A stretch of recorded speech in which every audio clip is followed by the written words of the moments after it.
प्यारे नाजरीन, देहात की खुली हवा में मट्टी की खुशबू के साथ एक अलग ही दुनिया बसी होती है। यहाँ जमीन और फसलें ही नहीं दौड़ती, यहाँ जज्बे, गैरत, ताकत और रफ्तार भी दौड़ती है।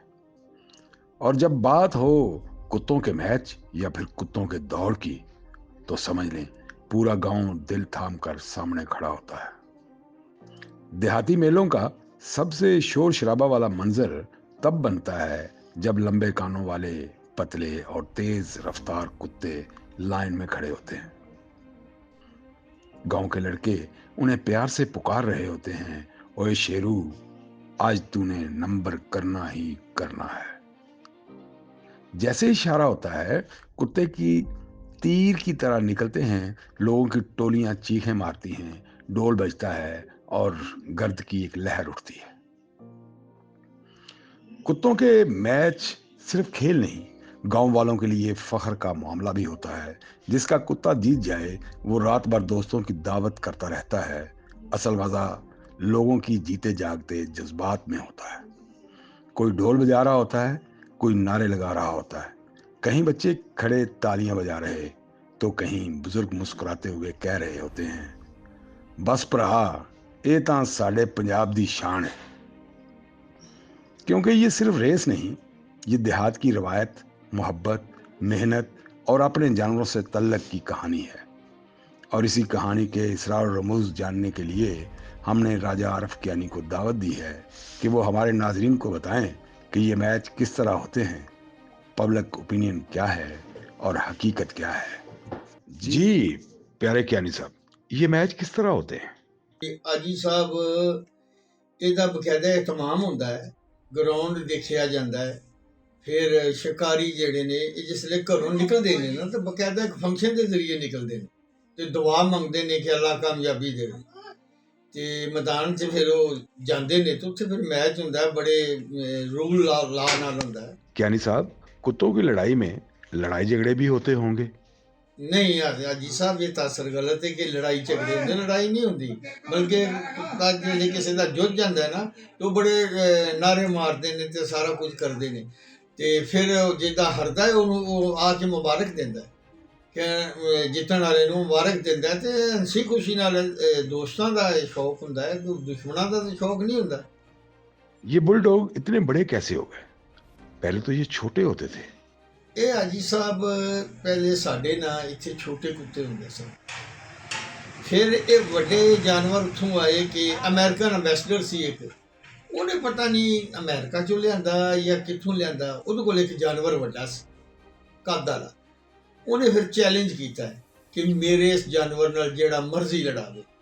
ਫਿਰ ਹਾਜੀ ਬਿਸ਼ਾਰਤ ਸਾਹਿਬ ਸਨ ਖਾਨਪੁਰ ਦੇ, ਬੜਾ ਅੱਛਾ ਸ਼ੌਕੀਨ ਸੀ, ਬੜਾ ਜੈਨੂਅਨ ਸ਼ੌਕੀਨ ਸੀ, ਬੜਾ ਜਨੂਨੀ ਸ਼ੌਕੀਨ ਸੀ। ਉਹਨੇ ਕਿਹਾ ਜੀ ਮੈਂ ਲੜਾਵਾਂਗਾ ਤੁਹਾਡੇ। ਉਹ ਜਨਾਬ ਉਹ ਲੜਾਇਆ ਉਹਨੇ। ਲੜਾਈ ਦੇ ਟਾਈਮ ਉਹਨੇ ਗੱਡੀ 'ਚੋਂ ਕੱਢਿਆ ਤੇ ਕੁੱਤਾ ਉਹਦੇ ਨਾਲ ਟੁਰ ਪਿਆ। ਜੇ ਨਜ਼ਦੀਕ ਗਏ ਨੇ ਉਹਨੇ ਕਿਹਾ ਕਿਆ ਚਾ, ਤੇ ਉਹ ਕੁੱਤੇ ਨੇ ਜਨਾਬ ਫੜ ਲਿਆ ਤੇ ਹਾਜੀ ਸਾਹਿਬ ਦੇ ਕੁੱਤੇ ਨੂੰ, ਹਾਜੀ ਬਿਸ਼ਾਰਤ ਸਾਹਿਬ ਦੇ ਕੁੱਤੇ ਨੂੰ ਉਹਨੇ ਮਾਰਿਆ। ਤੇ ਕਿਉਂਕਿ ਹਾਜੀ ਸਾਹਿਬ ਬੜੇ ਸ਼ੌਕੀਨ ਆਦਮੀ ਸਨ, ਹਾਜੀ ਬਿਸ਼ਾਰਤ ਸਾਹਿਬ ਨੇ ਨਾ ਉਹ ਗੋਰੀ ਦੇ ਮਗਰ ਲੱਗ ਗਏ ਕਿ ਕੁੱਤਾ ਮੈਨੂੰ ਦੇ, ਉਹਨੇ ਨਾ ਦਿੱਤਾ। ਫਿਰ ਜਿਸਲੇ ਉਹ ਵਾਪਸ ਅमेरिका गई ना तो वो जान गिफ्ट कर गई। उसने कहा तू बहुत शौकीन है। लोग जानवर खरीद लेते हैं मगर लड़ाई के वक्त ये लड़ते ही नहीं, ऐसा क्यों होता है कियानी साहब? हाँ जी, सब कुत्तियां दा ये हुंदा है, ਜਿਹੜੇ ਲੜਦੇ ਨੇ ਨਾ ਉਹਨਾਂ ਨੂੰ ਪਤਾ ਲੱਗ ਜਾਂਦਾ ਹੈ ਇੱਕ ਨੂੰ ਕਿ ਇਹ ਮੇਰੇ ਨਾਲ ਜ਼ੋਰਾਵਰ ਹੈ। ਜਿਹੜੇ ਉਹਨੂੰ ਪਤਾ ਲੱਗਦਾ ਨਾ ਜ਼ੋਰਾਵਰ ਹੈ, ਉਹ ਫਿਰ ਮੋਟਾ ਛੋਟਾ ਦੇ ਜਾਂਦਾ ਹੈ। ਦਰਦ ਉਸ ਲਈ ਹੁੰਦਾ ਹੈ ਜਿਸਲੇ ਝੌਂਕਦਾ ਹੈ, ਉਹ ਦਰਦ ਮਨਾਉਂਦਾ ਹੈ। ਬਾਕੀ ਜਾਨਵਰ ਆਪਣੇ ਆਪ ਨੂੰ ਤੋਲ ਲੈਂਦੇ, ਉਹਨੂੰ ਪਤਾ ਲੱਗ ਜਾਂਦਾ ਜੀ ਇਹ ਮੇਰੇ ਸਾਰੇ ਹਰਬੇ ਦੇ ਅੱਗੇ ਨਹੀਂ ਚੱਲਦੇ। ਉਹ ਫਿਰ ਮੋਢਾ ਦੇ ਜਾਂਦਾ, ਨਿਕਲ ਜਾਂਦਾ ਤੇ ਸਾਜ਼ਿਸ਼ ਉਹਨੂੰ ਹਰਾ ਦਿੰਦਾ। ਤੇ ਜਿਹੜੇ ਕੁੱਤੇ ਥੱਲੇ ਆ ਕੇ ਦੰਦ ਮਾਰਨ, ਕੁਝ ਕੁੱਤੇ ਜਿਹੜੇ ਨੇ ਮੂੰਹ ਖੋਲਦੇ ਨੇ, ਜਿਹੜਾ ਦੰਦ ਮਾਰਦਾ ਨਾ ਥੱਲੇ ਉਹ ਉੱਠ ਕੇ ਫਿਰ ਲੱਗਦਾ ਨਹੀਂ ਹੈ, ਉਹ ਕੁੱਤੇ ਨੂੰ ਕਹਿ ਰਿਹਾ ਹੁੰਦਾ कि भाई मेरी बस। मैं कियानी साहब, आपको शौक कैसे हुआ और आपकी आने वाली नस्ल में भी किसी को ये शौक है या नहीं? जी ऐसा मैं भी बस एक शौक सी राजवे साहब नाल, राजा फैसल मरहूम सी उन्हां नाल, ते मेरे भांजे ने राजा आहद बड़ा अच्छा शौक कर रहा है, बड़े अच्छे जानवर। राजा फाहद है, राजा मुस्तफार है जवेद साहब का भाई, वो बड़ा अच्छा शौकीन है। तो एक शिकारी का मैं नाम लेना रह गया, हाजी फसी साहब आरफ वाले है, बड़े अच्छे शौकीन ते बड़े अच्छे ब्रीडर सन। हाजी बिशारत नूं इस पासे लियाण वाले, पंजाब च लियाण वाले हाजी फसी साहब सन। तो उन्हों का बेटा शाहजेब खान कर रहा शौक, अगों उन्हों का पोता है राव हारिस बड़ा अच्छा शौकीन है, अजे भी वो शौक कर रहे हैं, जानवर लड़ा रहे हैं। तो इंशाअल्लाह बस इस तरीके नाल चल रहा है जी। दुआ करो कि ये अमन शांति नाल ये शौक होंदा रहे, तो मेले लगते रहन, तो शिकारी एक दूजे नूं मिलते रहन। जी मोहतरम कियानी साहब, ये बताइए कि कुत्तों की लड़ाई में रेफरी का किरदार क्या होता है, क्योंकि पूरे मेले या इस पूरे मैच का इन्हिसार जो है वो रेफरी पर होता है, क्योंकि वही सालिस है।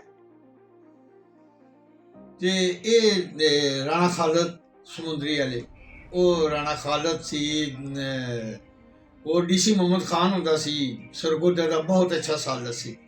और काजी असलम साहब बड़े अच्छे सालिस सन चीचा वतनी दे। और भी मतलब है कि काफ़ी अच्छे सालिस सन जेड़े मतलब है कि बड़ा अच्छा फैसला करते सन। ते अजकल दे सालिस भी जेड़े ना पार्टीबाजी ज़्यादा करते नहीं। चंद एक सालिस ने जिन्हें मतलब परवेज दे पुठे वाला आज़ाद कश्मीर तो बड़ा अच्छा सालिस है। और सब तो अगर मैं बेस्ट कहवां ना सालिस ते अजकल दे दौर च अंजम नवाज कियानी पिंड वाले दा, वो बहुत अच्छा सालिस है। कल्ला ही होवे ना ते बड़े साफ सुथरे मैच होंदे, कोई रौला नहीं रह जाता।